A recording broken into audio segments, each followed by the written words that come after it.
Umani ng suporta mula sa ilang senador at kay DOTR Secretary Vince Dizon ang pagtugon sa ilang pang suliranin sa Public Transport Modernization Program.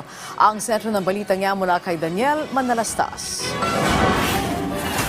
Sa harap na magpapatuloy na Public Transport Modernization Program na ayon mismo kay DOTR Secretary Vince Dizon, batid naman ang bagong talagang kalihim na may mga suliranin dito na kailangan matugunan.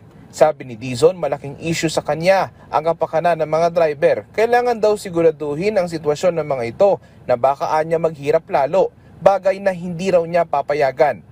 Para kay Senator Grace Poe, marami talagang dapat ayusin sa programa. Bukod daw sa kakulangan ng plano sa mga ruta, napakamahal pa raw ng mga unit at kawalan ng subsidiya para sa mga drivers. Ngayon 2025 anya nabigyan ito ng pondo na sana'y magamit daw para maayos ang mga gusot sa programa.